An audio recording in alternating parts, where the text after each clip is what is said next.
യേശുമിശിഹായ്ക്ക് സ്തുതിയായിരിക്കട്ടെ. കർത്താവിൽ സ്നേഹം നിറഞ്ഞവരെ, പരിശുദ്ധ ദൈവമാതാവിന്റെ സ്വർഗാരോപണ തിരുനാൾ ഒരുക്കമായുള്ള 15 നോമ്പിന്റെ പുണ്യദിനങ്ങളിലൂടെയാണല്ലോ നാം ഏവരും കടന്നു പോകുന്നത്. ഇന്നത്തെ നമ്മുടെ ധ്യാന ചിന്ത പരിശുദ്ധ മറിയം അഭയാർത്ഥികളുടെ ആശ്വാസം എന്നുള്ളതാണ്. 2020 ജൂൺ മാസം 20-ാം തീയതി പരിശുദ്ധ പിതാവ് ഫ്രാൻസിസ് മാർപ്പാപ്പ മറിയത്തെക്കുറിച്ചുള്ള 3 ഇൻവോക്കേഷൻസ്, സംബോധനകൾ ലുത്തിനിയ പ്രാർത്ഥനയിൽ ഉൾപ്പെടുത്തുകയുണ്ടായി. അതിൽ 3-ാമത്തെ സംബോധനയാണ് മദർ മേരി ആ സൊളാസ് ഓഫ് മൈഗ്രൻസ്, അഭയാർത്ഥികൾക്ക് ആശ്വാസമായ പരിശുദ്ധ മറിയം എന്നുള്ളത്. ലോകത്തിന്റെ നാനാഭാഗങ്ങളിൽ യുദ്ധങ്ങളും കലാപങ്ങളും കാരണം സർവ്വതും നഷ്ടപ്പെട്ട മനുഷ്യർക്ക് അഭയമായി ആശ്വാസമായി പരിശുദ്ധ മറിയം നിലകൊള്ളുന്നു.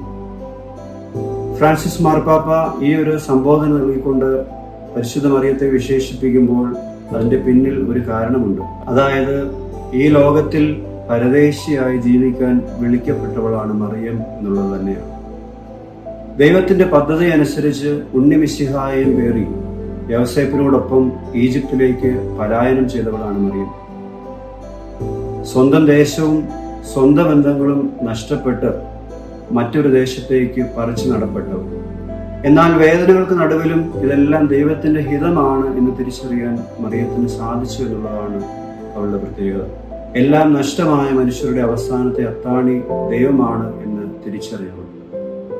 ദൈവത്തിന്റെ വലിയ സംരക്ഷണത്തിന്റെ കരം തന്റെ ജീവിതത്തിൽ മുഴുവൻ അനുഭവിച്ച് അറിഞ്ഞവൾ. ലോകത്തിൽ ഇന്ന് അഭയാർത്ഥികളായി കഴിയുന്ന മനുഷ്യർക്ക് ആശ്വാസമായി പരിശുദ്ധ മറിയം നിലകൊള്ളുമ്പോൾ അവൾ തന്റെ ജീവിതം വഴി നമ്മോട് പങ്കുവെക്കുന്നത് ഇത് തന്നെയാണ്: ദൈവത്തിൽ പൂർണ്ണമായി ആശ്രയിക്കുക എന്നുള്ളത്.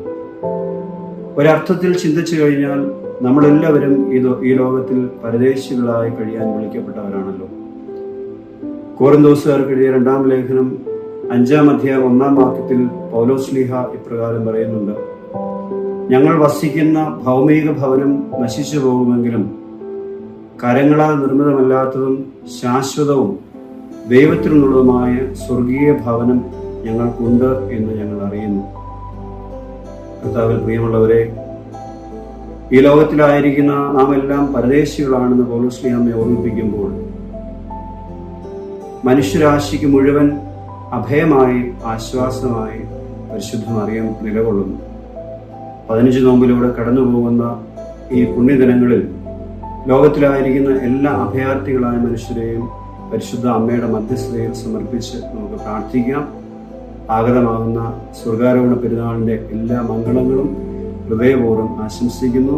ദൈവം നാം ഏവരെയും സമൃദ്ധമായി അനുഗ്രഹിക്കട്ടെ.